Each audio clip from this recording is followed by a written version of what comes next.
Hello everyone. We will now begin with the presentation of the colors. Please rise and remain standing until the colors are retired. I'd like to introduce the color guard from Garfield High School's Marine Corps Junior Reserve Officers Training Corps, who will present colors. The national anthem and the Pledge of Allegiance will follow, so please remain standing. Please present the colors.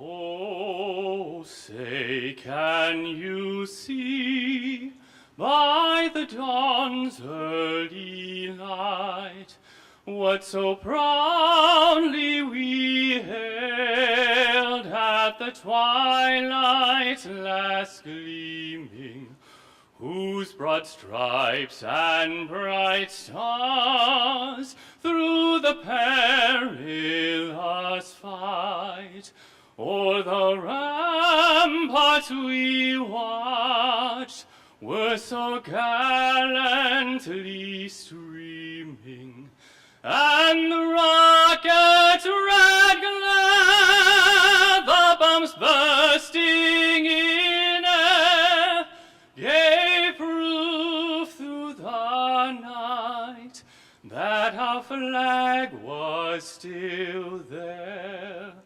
Oh, say does that star-spangled banner yet wave o'er the land of the free and the home of the brave?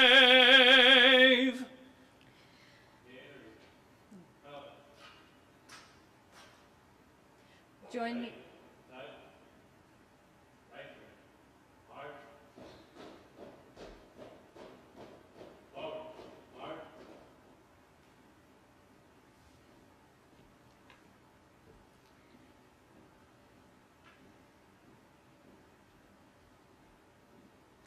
I would like to thank the Garfield High School Marine Corps Junior ROTC for the presentation of colors, and Senior Master Sergeant Bradley Bennett from the Air Force Bands for singing the national anthem.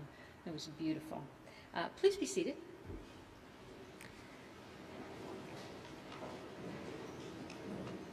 I'd like to welcome everyone and thank you all for joining us today, especially our speakers, Acting Associate Attorney General Jesse Panuccio, Principal Deputy Assistant Attorney General Alan Hansen, John Clark and Russell Barnes, and our awardees, and our poster contest winners. In 1983, President Ronald Reagan issued a proclamation which established May 25th as National Missing Children's Day. President Reagan encouraged government officials and law enforcement everywhere to do more to protect our children, particularly missing and exploited children. This Friday marks the 35th anniversary of National Missing Children's Day. Since that first observance, we've made tremendous strides in creating safer environments for our children. Today, OJJDP supports the National Center for Missing and Exploited Children, the Internet Crimes Against Children Task Force Network, and the nationwide Amber Alert program. We also continue to develop and support many other resources for law enforcement and citizens to ensure the safety of our nation's children. In that vein, our office will soon release a law enforcement guide on international parental kidnapping, which will assist authorities in investigation of those cases. Despite the progress we've made, we are here today to remember those sons and daughters and brothers and sisters who have not come home and for whom the search will never end. Anyone at any time can make the difference in the safe recovery of a missing and exploited child. Today we are here to recognize law enforcement officers and citizens who, through their determination, quick thinking, and decisive action, made all the difference in the lives of children in peril.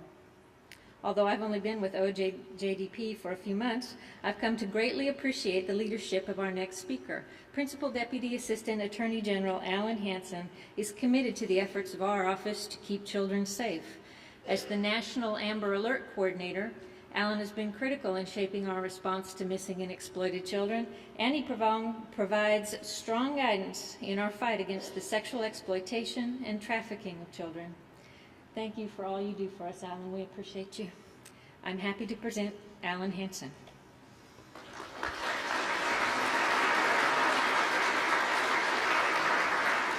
Well, thank you, Karen, for that kind introduction. Thank you all for that warm welcome. I'm very pleased to be a part of today's ceremony, and I'm honored to join you, as well as Acting Associate Attorney General Phylicia, as we recognize these extraordinary individuals for their service on behalf of our nation's children. I want to thank Karen and her terrific staff and their partners for bringing us together today.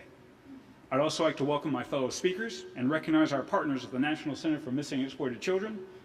And most of all, I want to thank all of you, everyone here, for your commitment to finding missing, abducted, and exploited children.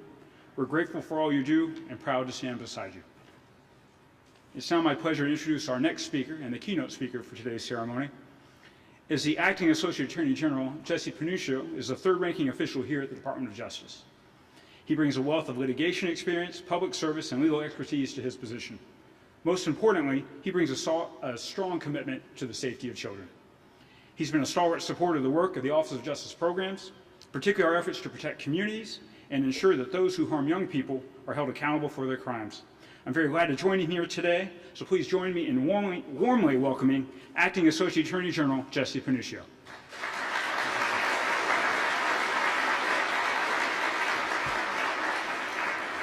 Thank you all very much. Welcome to the Department of Justice and our beautiful Great Hall here, and it's a real pleasure to be with you.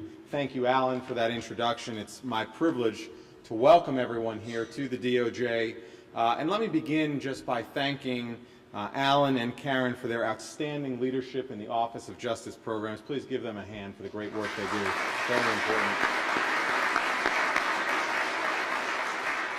And especially my thanks to the entire staff of our Office of Juvenile Justice and Delinquency Prevention for organizing today's ceremony, and more importantly, for all of the work they do day in, day out to keep our children safe across the country. I also want to express my deep appreciation to John Clark and our friends at the National Center for Missing and Exploited Children. The Department of Justice and the National Center have enjoyed a long and productive partnership that strengthens year by year. We've teamed up to create some incredible public safety resources like the Cyber Tip Line and a 24-hour hotline that fields tens of thousands of calls each year. There's no question that our nation's children are safer thanks to our alliance. I also want to thank Russell Barnes for being an important part of our ceremony. We so deeply regret the pain that your daughter's murder has brought to you and your family, but please know that we are inspired by your example of strength, and we are grateful to have you with us today. And finally, let me congratulate the remarkable group of people we are honoring here today. They are local and federal investigators who coordinated a complex child pornography and sexual abuse case going back to the 1970s.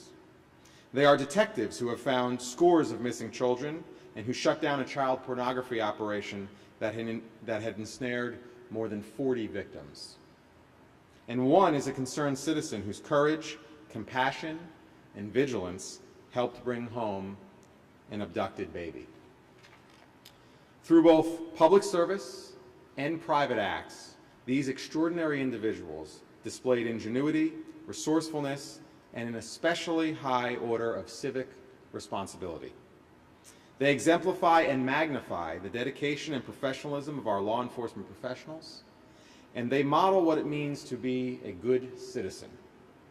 We are fortunate, indeed we are blessed, that they have chosen to apply their exceptional talents to the protection of children.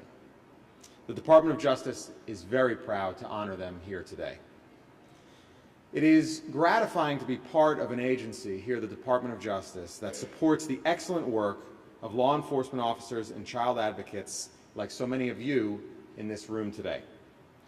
Through our Internet Crimes Against Children Task Force program, we are supporting more than 4,500 federal, state, local, and tribal law enforcement and prosecutorial agencies nationwide as they combat computer-facilitated child exploitation.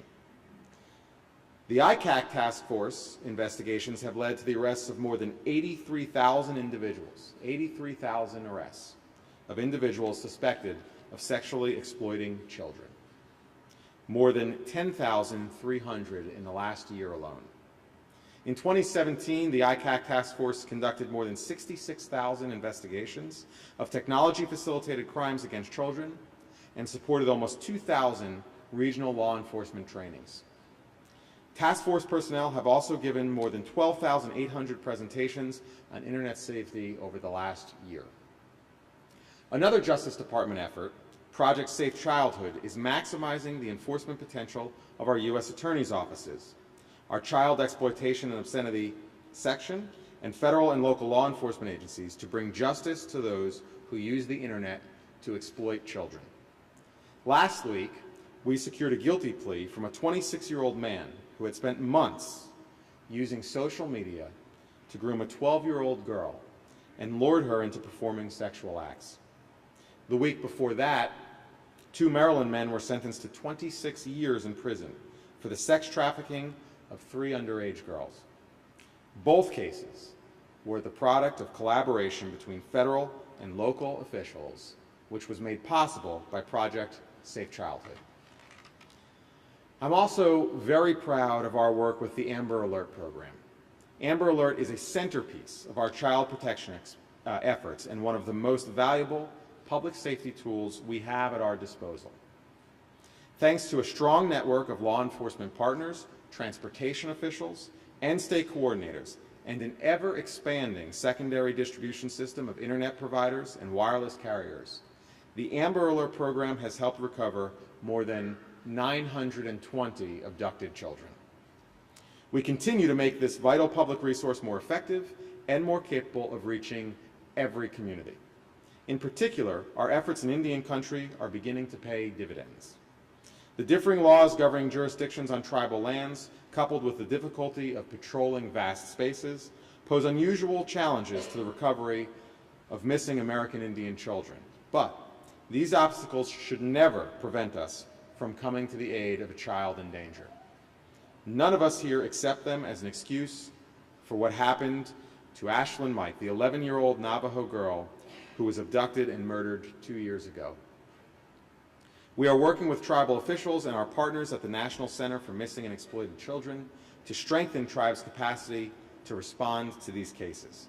So far, we've trained more than 1,500 tribal first responders and child protection professionals. And we now have a tribal database that serves as a one-stop shop of training and other resources. And just last month, President Trump signed into law the Ashland Mike Amber Alert in Indian Country Act. This new law makes critical resources available to protect American Indian children and, we hope, will spare others the loss and suffering endured by Ashland's family. We remember so many others as well who have gone missing. Last year, more than 460,000 reports of missing children were entered into the FBI's National Crime Enforcement Center. That's almost 500,000 entries in a single year. It would be easy, I think, to feel overwhelmed by these numbers. A single case involving a missing or exploited child can be complicated, time-intensive, and resource-draining. Multiplied into the thousands, the problem can seem hopeless. But it is not. The professionals we're honoring today have shown what an enormous difference a well-constructed investigation can make in the life of one child, a dozen children, scores of children, in a single case. These skilled detectives epitomize the tenacity and resolve of investigators across the nation. Federal, state, local, and tribal officials working together to find missing and exploited children and bring them home to safety. We are so very appreciative of what they have managed to accomplish and what all of you are able to accomplish every day. On behalf of the Attorney General, and the more than 113,000 employees of the Department of Justice, we are grateful to you for protecting our children, and we pledge to stand with you as you continue to achieve a safer, a more just, and a more compassionate nation. You are all heroes. We stand with you, we stand by you, and we thank you for your work. Thank you very much.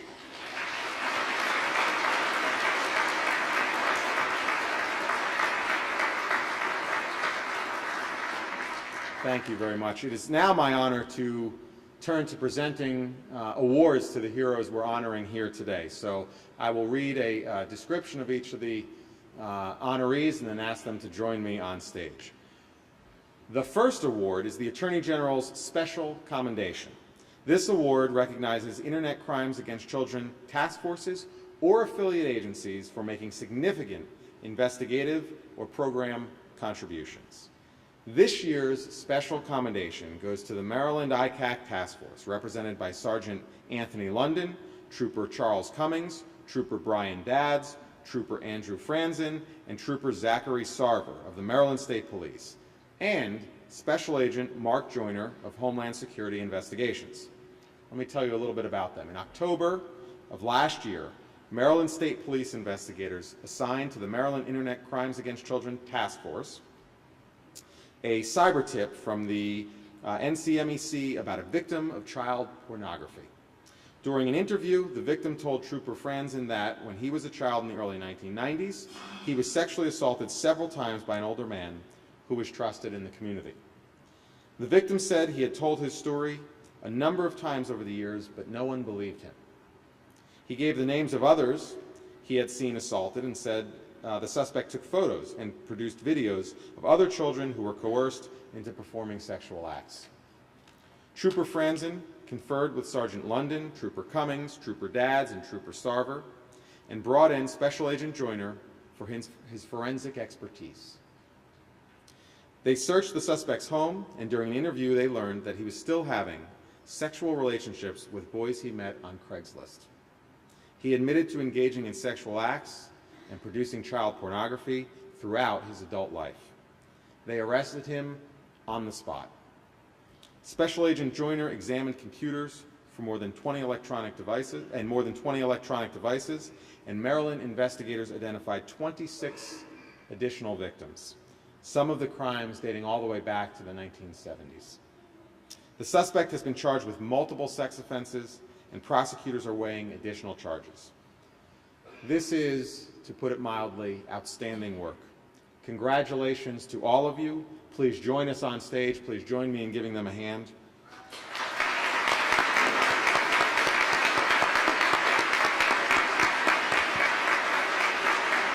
And I'd also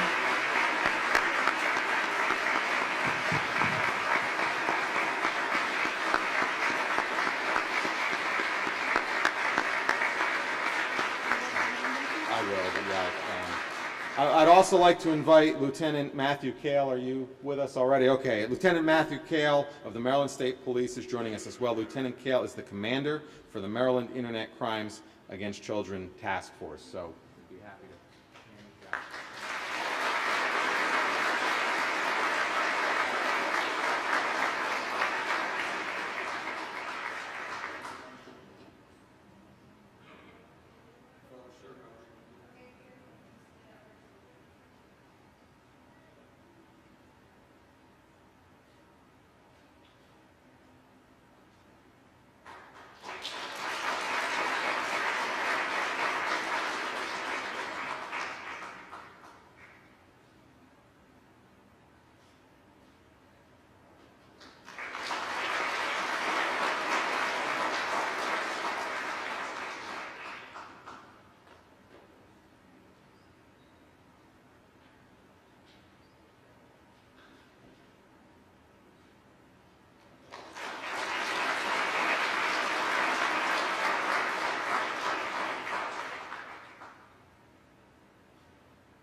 That's a lot of clapping, I know, but they deserve it, so thank you all for sticking with us. Our next award is the Missing Children's Law Enforcement Award. This award recognizes the extraordinary efforts of a law enforcement officer who has made a significant investigative or program contribution to the safety of children. This year's award goes to Detective John Witherspoon of the Montgomery County, Maryland Police Department. I'll tell you a little about what he did to deserve this award. In December 2016, Detective Witherspoon was assigned to the case of a 15-year-old girl who had run away from her home in Gaithersburg, Maryland. He scoured Montgomery County and traveled to Northern Virginia every day for 8 weeks to search locations where the girl had been seen. Sadly, in mid-February of last year, her remains were found, and her death was ruled a homicide. Detective Witherspoon worked with local police and was able to help track down the 10 gang members who played a role in the girl's murder. He also supported the girl's family in the days following her murder. He helped plan and organize a memorial service, and he arranged witness relocation for her mother.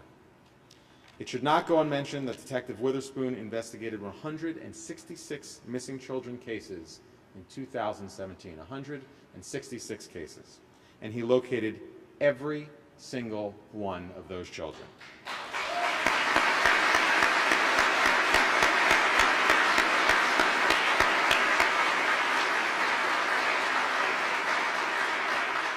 It's truly an impressive accomplishment, and Detective Witherspoon is making a difference in the lives of families and children in his jurisdiction.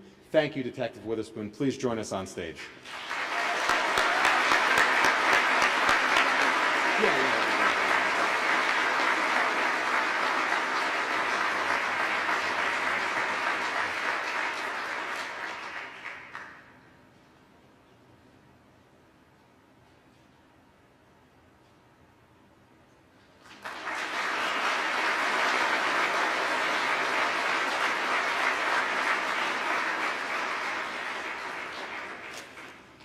Thank you. Our next award is the Missing Children's Citizen Award. This award recognizes private citizens for extraordinary acts that lead to the safe recovery of missing or abducted children. This year's award goes to Colin Blevin from Santa Clara, California. Early one morning last July, a father in Soledad, California was warming up his car with his one-year-old son inside. He went back into his house to get his lunch, and when he returned, the car and baby were gone. Surveillance cameras showed the car fleeing north towards Salinas. Police broadcast a description of the car, contacted the FBI, and asked the California Highway Patrol to issue an Amber Alert. Later that morning, and 90 miles away, Mr. Blevin arrived at work and found the stolen car parked in the driveway, blocking the entrance to the construction company where he was employed. He asked the driver to move his car and noticed the baby inside. As Mr. Blevin closed and locked the gate behind him, he saw the man get out of the car, walk over to another vehicle, and try to break in. Meanwhile, a woman who lived nearby told Mr. Blevin that the suspect tried to give her the baby. Mr. Blevin went back to the car and confronted the man, who handed him the baby and drove off. Salinas police later stopped and arrested the suspect, and the child was returned safely to his family. The suspect later pled guilty to felony child abuse and vehicle theft and is now serving a 5-year prison sentence. Too often we despair about the dwindling stores of compassion in our society. Selfless acts like this one remind us that there is still much good in the world. Thank you, Mr. Blevin, for this incredible act of kindness. Please join us on stage.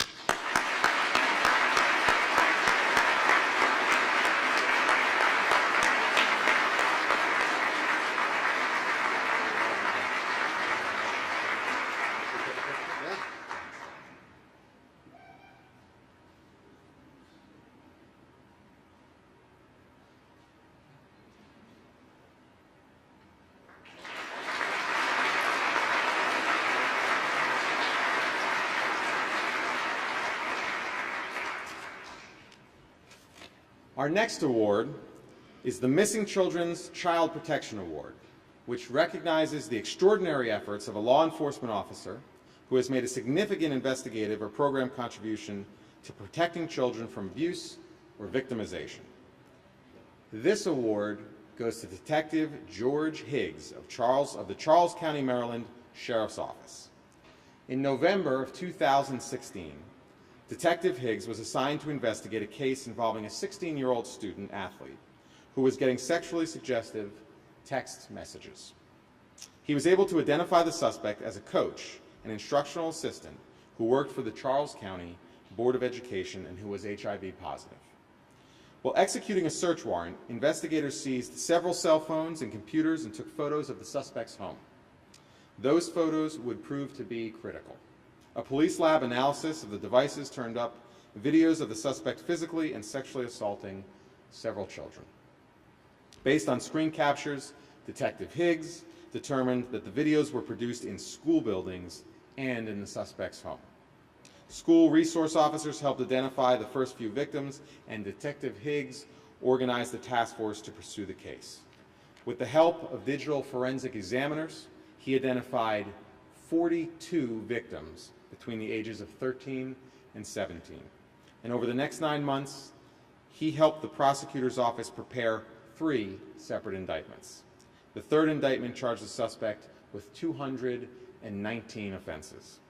Based entirely on Detective Higgs's thorough investigative work, the perpetrator was sentenced recently to 105 years in prison on federal charges and 190 years on state charges. He deserves our deepest thanks for bringing this perpetrator to justice. Detective Higgs, please join us.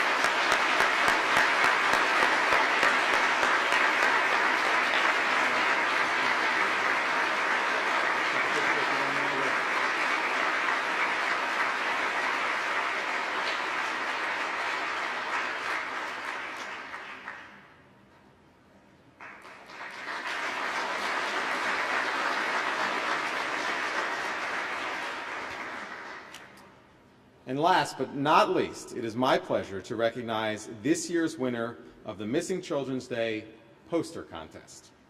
This is an important competition because the winning entry is the image that will grace the ribbons and posters for next year's Missing Children's Day. More than 2,000 students from 37 states participated in this year's contest. This year's winner is Eden Hoffman. Eden is a 5th grader from Huron Elementary School in Clifton Township, Michigan. Today, Eden is receiving a plaque, a certificate, and of course, and most importantly, our admiration. Here's what Eden said in describing her poster. Numerous children, not only in our country, but throughout the world, go missing. This poster symbolizes a family that has found their missing child. The heart behind them shows the bond between the family. The colors on the words express hope, joy, and love. I wanted the word missing to stand out so it would catch people's attention. The beam of light surrounding the word portrays law enforcement and volunteers working to find missing children. Eden, this is beautiful work. I know your family and your teachers are very proud, as is everyone in this room. Eden's art teacher, Amelia Vecchio, made the trip to Washington with Eden. Ms. Vecchio, we're very glad you could join us. Will you both please join us on stage?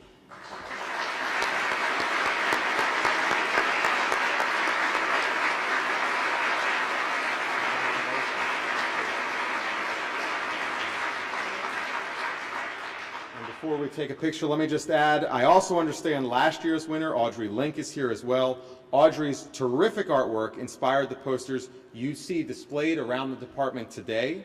She is receiving a copy of her winning poster from last year to take home with her. Audrey, will you join us as well, please?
Well, with that, those are all of our awards. How about a hand for everyone who received an award today?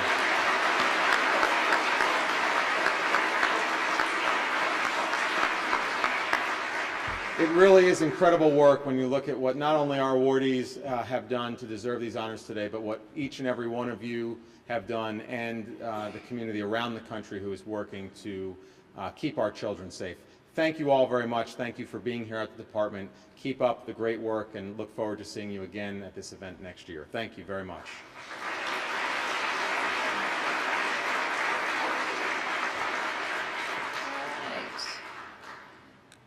Our next speaker is a longtime friend and partner of OJJDP. John Clark is the President and Chief Executive Officer of the National Center for Missing and Exploited Children. Prior to his appointment, John served for 28 years as a U.S. Marshal and the last 6 of those years as Director of the Marshal Service. He's a longtime child advocate who served for many years on the National Center's Board of Directors before his appointment in 2015. Our nation's children really have no greater champion. It's my pleasure to welcome Mr. John Clark.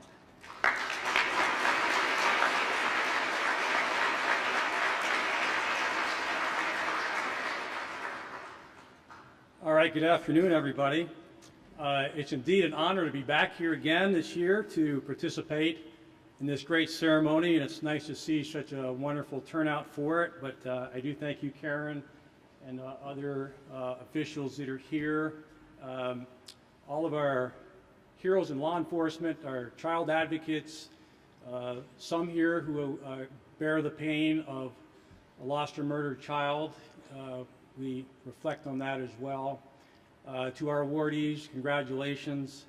To Eden, beautiful work of art. We just think that is wonderful. We look forward to the attention that's going to bring to missing and exploited children around.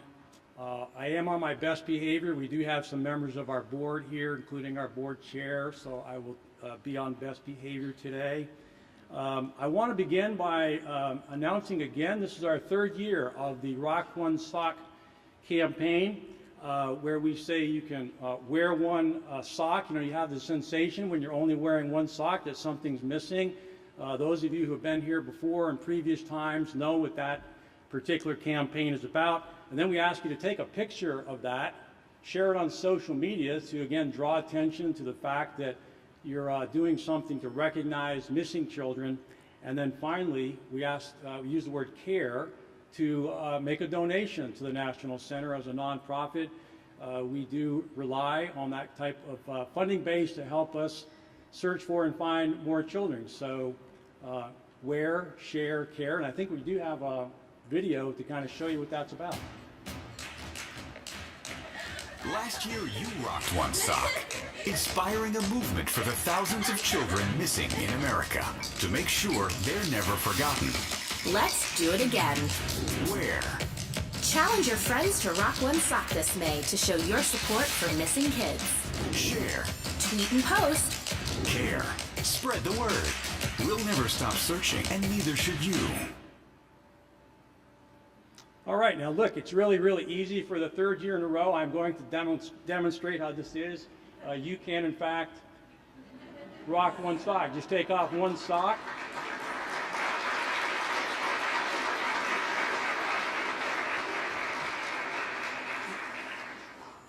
Later, I'll have to share this on social media, and you'll have to hold me accountable to make a donation. It's that easy, right?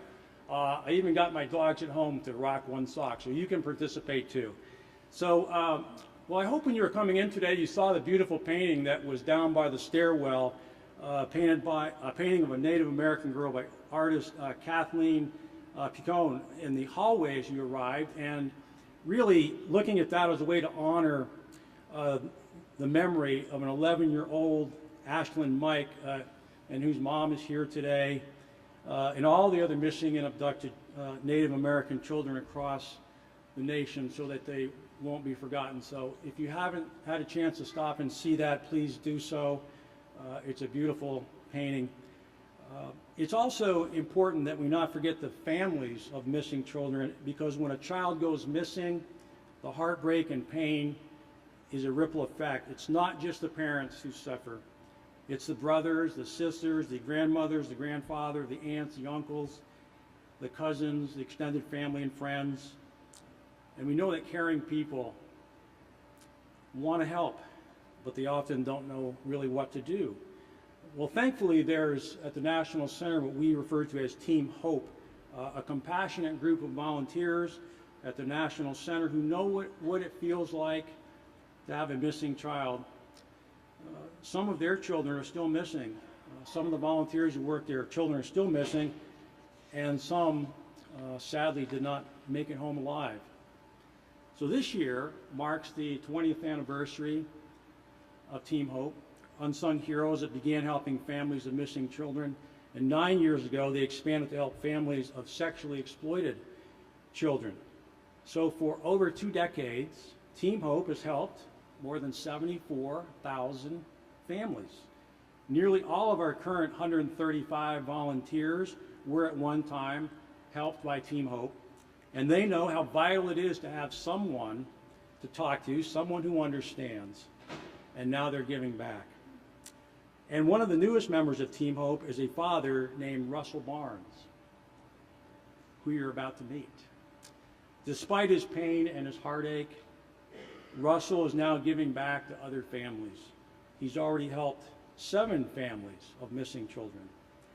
Russell's daughter, 16-year-old Phylicia Barnes, was a bright, athletic teenager from North Carolina. She loved the color purple. Many of us today are wearing purple to honor that.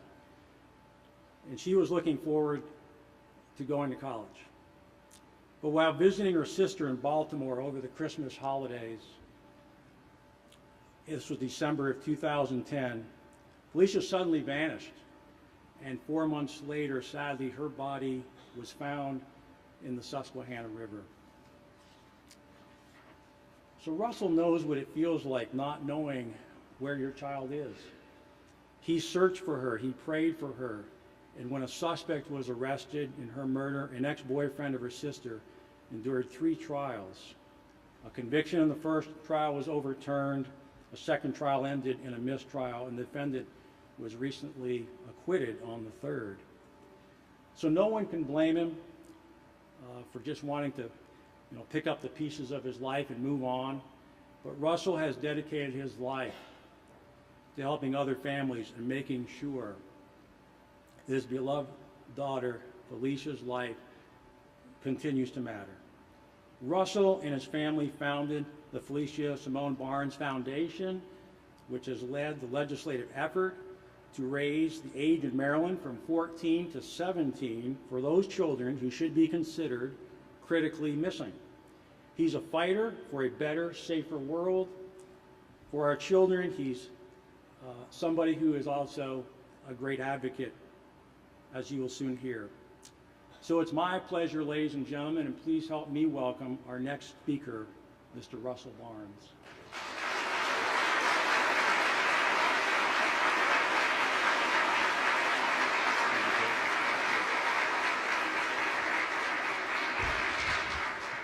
Thank you, Mr. Clark. Thank you very much. I stand here today to convey this message. Our vulnerable are being targeted and snatched in front of our eyes. When that happens, we as parents, as their protectors, need the criminal justice system to do more to help us find them and bring their abductors to justice. When a 16-year-old, like my daughter Felicia, disappears in the middle of the day and a family member calls 911 for help, that first responder should treat it as if it was his or her child being reported missing. But when the first responder arrived on the scene, he immediately characterized and profiled Felicia as a runaway. He did not even take a report, not until his supervisor, who happens to be my brother, contacted him. The first responder commented to my son, who is a professional firefighter, was, well, she'll be back, and when she does come home, you just handle her. But Felicia never came back. I was told personally that I had to wait 48 hours to report my daughter missing. She's 16, she's too old, and there's nothing we really can do. From that day one, my family and I had conducted our own personal searches. We put up posters, we went through the whole city just looking for Felicia. We even contacted the media. But no one took us serious. Felicia did not board her return flight to North Carolina, and that was 8 days later. My message to law enforcement is to please train your first responders to treat a missing child as if it was their child and a family member. Every second, every minute, every hour, every day counts. Now, thankfully, Felicia's law does raise the age that Maryland law enforcement considers a child to be critically missing from the age of 14 to 17. The law will also improve coordination and collaboration when a child is missing and create an active list of volunteer search groups and organizations. We have to find more ways to bring out change and also bring our children home. Our missing children are the ones who are suffering. Prosecutors' hands are often tied in court with outdated state laws and incomplete police reports. Thank you to State's Attorney Marilyn Mosby and your heartfelt staff for never giving up, for pushing forward the grueling years in the fight for justice with appeals and trials. I will always personally be grateful. Representing from the Baltimore City State's Attorney Office are with us today, and I would like them to please stand so they can be recognized. State's Attorney's Office, Maryland.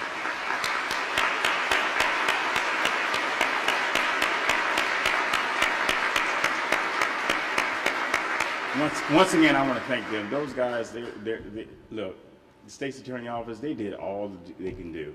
Michael, Ryan, Noah, you guys are awesome. I will always remember you guys, real talk. Felicia was my baby. I knew she was going to be great. I would just look at her as a father and be amazed of her character, her happiness, her silliness, and just her book smart. Purple was her favorite color. Her path to life, I felt, was going to be awesome. She was graduating as an honor student and already being accepted in a major university at 16. She had her own job and bought her first car. I would always see Felicia just reading, and I would just look at her. I would ask her, Felicia, why are you reading so much? She would just giggle and simple. She said, I don't know. That's how simple 16-year-old she was. She didn't know where her life was going, but as a father, I just watched her just grow. This senseless murder has been devastating to everyone in our family. Our world has forever changed. My heart is so lost. I feel like I've been hit by a truck over and over again. But every Tuesday, the day she went missing, I wear purple in her memory. And many thanks for people that's joining me. Purple Tuesday, I call it. And out in the audience, we do have people that's wearing purple, and I really want to thank you all for representing Purple Tuesday. Thank you all. I know how it feels about parents when searching for missing children and no one's listening, but thank God for Team Hope. Abby, the whole crew, they're really awesome people. I'm gonna say this personally, I've been with them for a while, and they've really supported a lot of families. I would sit back and just listen to a lot of stories, but I really learned a lot from them, and Team Hope is definitely the awesomest group, definitely. So now, with that, my family has created the Phylicia Simone Barnes Foundation, which we call PSBF, to increase awareness and enable change. In 20 years, we will be remembered for change, or we will not be remembered at all. Justice for Felicia. Thank you. Thank you very much.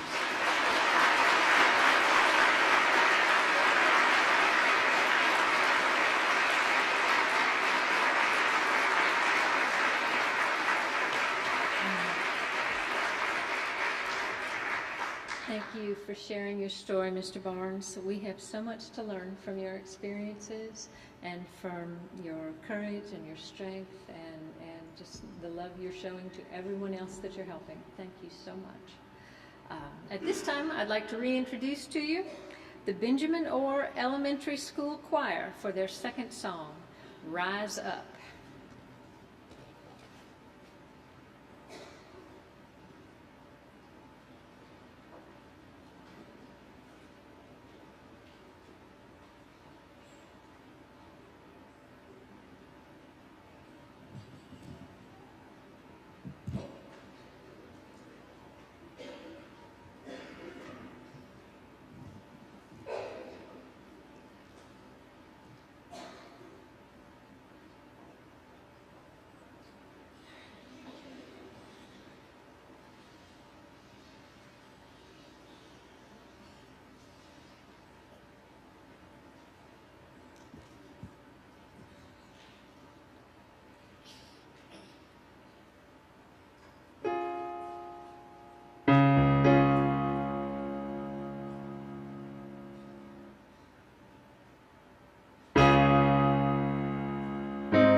Those kids give me hope. They just do. That's precious. You know, I met them before back there and told them they were going to be on YouTube, and they said, we already are. Oh, they're amazing. Thank you so much to our young singers. Accompanying the choir today are Assistant Principal Linda McMillan and their chaperones. And is the choir director here, Rodney Lewis? Yeah. Would you please come up here for a minute?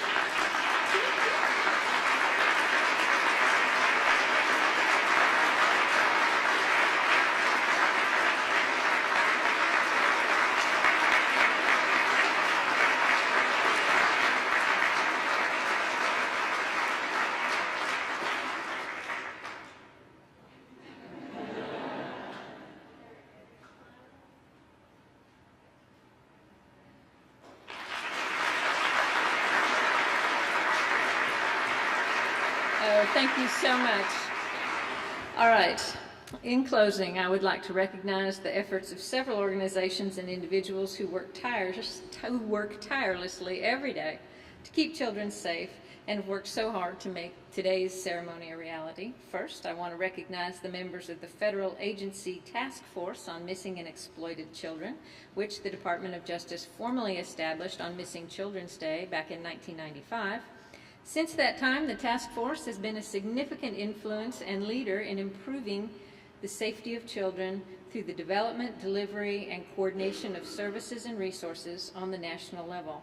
I also want to thank the staff, board, and Law Enforcement Advisory Council of the National Center for Missing and Exploited Children, which is truly an example of a public and private partnership. I recently met John Clark and toured the National Center in Alexandria. It is a remarkable facility, and I could not have been more impressed with the dedication of the staff who worked there. The National Center was created to coordinate a national response to missing and exploited children. We've come a long way since 1993. Thanks to the National Center, we have more tools and resources to respond to child abductions and bring children home safely. I also want to thank the staff from the International Center for Missing and Exploited Children, representatives from the National Children's Alliance, the National Children's Advocacy Center, the Executive Office for the U.S. Attorneys, the International Association of Chiefs of Police, Fox Valley Technical College, and our National Poster Contest judges. I think they had the hard job, a really hard job. And to my staff at OJJDP, thank you so much for putting in all the hours in planning that it took to pull this particular event together. I truly appreciate you. I would also like to thank the many people who, over the past 2 years, contributed to the development of a law enforcement guide on international parental kidnapping. This includes members of the Federal Agency Task Force on Missing and Exploited Children and staff from the Departments of State, Homeland Security, Defense, and Justice who served on the working group that developed this particular guide. I would like to thank my staff also who helped guide this process to completion. I offer a special thank you to Associate Attorney General Panuccio and Principal Deputy Assistant Attorney General Alan Hansen for taking time out of their busy schedules to be with us today and for helping to make this ceremony a success. We also want to thank our speakers, John Clark and Russell Barnes, for joining us, and for all of you for taking the time today to share this special moment with us to recognize those individuals who have gone above and beyond to protect our nation's children. Before I close out the ceremony, I encourage everyone to support the National Center's efforts and rock one sock throughout the rest of this month in recognition of missing children and their families. This brings to a close our 2018 commemoration of Missing Children's Day. Thank you for coming. We hope to see you all next year. Thank you.